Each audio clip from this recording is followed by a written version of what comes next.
नमस्कार, स्वागत है आप सभी का। देख रहे हैं आप इंडिया पब्लिक खबर। मैं हूं आपके साथ गौरी वर्मा। संसद में वक्फ बिल तो पास हो गया, लेकिन सियासी पारा अभी भी हाई है। वक्फ की आड़ में आने वाले चुनावों को लेकर वोट का समीकरण किया जा रहा है और बिहार, बंगाल, यूपी तीनों को ही लपेटे में लिया जा रहा है। जब संसद में वक्फ पर बहस हुई तो ऐतिहासिक बिल के पक्ष और विपक्ष दोनों में ही पार्टियों ने अपने अपने मत को रखा, लेकिन यहाँ कई नेताओं ने बिल की आड़ में चुनावी खींचतान को भी आजमाया। याद हो, संसद में जब सपा प्रमुख अखिलेश यादव बोलने उठे तो दुनियादारी की सारी बातें उन्होंने की और संसद का बड़ा मंच पाकर भाजपा पर निशाना साधा। 2027 के यूपी चुनाव को लेकर अखिलेश अभी से फुल फॉर्म में हैं।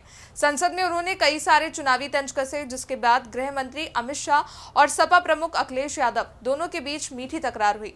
दोनों ने एक दूसरे के सवालों का हंसते मुस्कुराते जवाब दिया। वहीं जब अमित शाह की बात पकड़े बैठे अखिलेश ने अब एक्स पर एक पोस्ट किया हुआ है तो मामला एक बार फिर गर्मा चुका है और इसी के बाद चुनाव की हवा और तेज हो चुकी है। भाजपा ने हालांकि उनके बयान का या ट्वीट का कोई जवाब तो नहीं दिया, लेकिन ये मामला अब यूं ही नहीं थमेगा। सपा प्रमुख अखिलेश यादव ने एक्स पर एक पोस्ट किया और भाजपा पर तंज कसा। अखिलेश यादव ने एक्स पर लिखा, मुंह से निकला रिपीट, मन में था डिलीट। अखिलेश के इस ट्वीट पर माहौल तो नहीं बिगड़ा, लेकिन सियासी गलियारों में ये चर्चा है कि आखिर अखिलेश सीएम योगी पर साध रहे निशानों से 2027 के चुनाव में भाजपा से किस प्रकार मुकाबला करना चाह रहे हैं।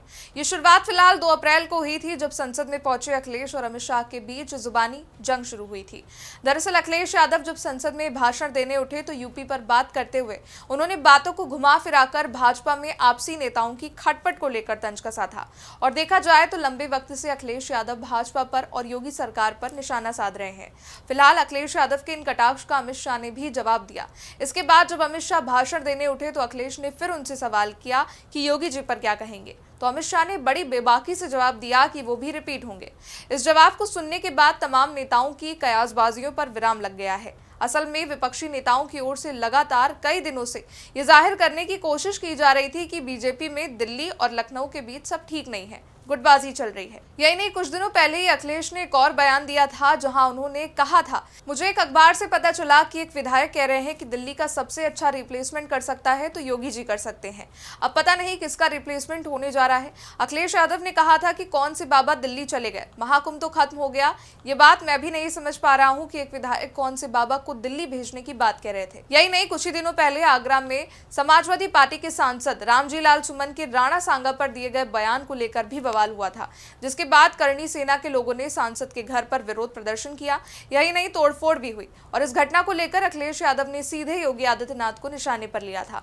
उन्होंने कहा कि आगरा में मुख्यमंत्री के रहते हुए भी एक सांसद के घर पर हिंसक वारदात रोकी नहीं जा सकी। क्या मुख्यमंत्री का प्रभाव क्षेत्र में दिन ब दिन घट रहा है या आउटगोइंग सीएम को अब कोई सुन नहीं रहा है? अगर वो अभी सीएम है तो तुरंत कार्रवाई करे, नहीं तो हम मान लेंगे कि ये सब उनकी अनुमति से हुआ है। उन्होंने एक्स पर लिखा कि अब बुलडोजर भी छिन गया क्या? अब बुलडोजर कोई और चलवा रहा है और कोई चला रहा है। अब क्या विदाई की बेला में पद के साथ पहचान भी छीन लेंगे? ये अच्छी बात नहीं है। फिलहाल एक लंबे वक्त से अखिलेश यादव सीएम योगी को आउटगोइंग सीएम बताकर चुटकी ले रहे हैं।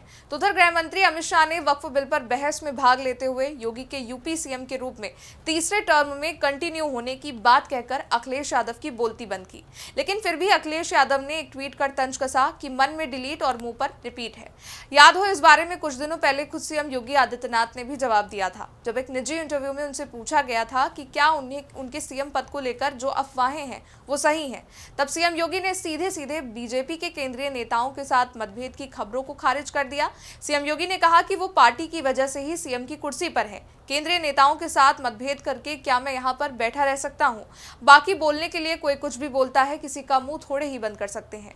अब देखा जाए तो एक तरफ सीएम योगी भी कुछ ऐसा नहीं बोलते दिख रहे जिससे ये स्पष्ट हो पाए कि वो 27 में जनाधीश नहीं बनने वाले। तो उधर गृह मंत्री अमित शाह ने भी इन सवालों पर विराम रिपीट वाले बयान को देने के बाद लगा दिया है। दरअसल ये अटकलें सीएम योगी को लेकर 2024 के चुनाव के बाद शुरू हुई। 24 में भाजपा ने लोकसभा का चुनाव जीता था, लेकिन प्रदर्शन उतना बेहतर नहीं था और अटकलें लगने लगी कि सीएम योगी की कुर्सी अब डावनडोल हो गई है। लेकिन यूपी उपचुनावों में शानदार सफलता के बाद सीएम योगी ने अपनी उपयोगिता साबित की और लोहा मनवाया। फिलहाल संसद से जब अमित शाह ने ये बोला कि वो भी रिपीट होंगे, तो अब सवाल है कि क्या 2027 में सीएम योगी वाकई रिपीट होंगे? इसके पीछे भी एक बड़ी गणित है।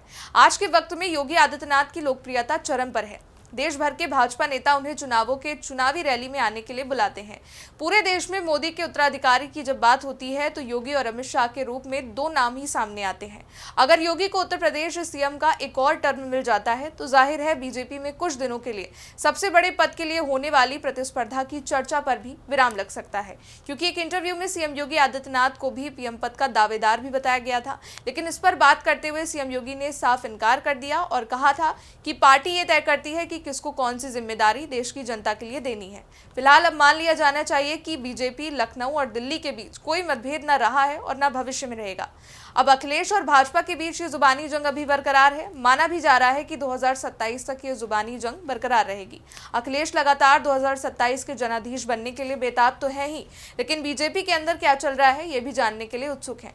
वो 2027 में सरकार बनाते हैं या नहीं ये बात की बात है, लेकिन 2027 में योगी रहेंगे या नहीं ये सवाल उनके जहन में फिलहाल समा चुका है। इस रिपोर्ट में बस इतना ही। देश दुनिया की बड़ी खबरों के लिए देखते रहिए आप इंडिया पब्लिक खबर।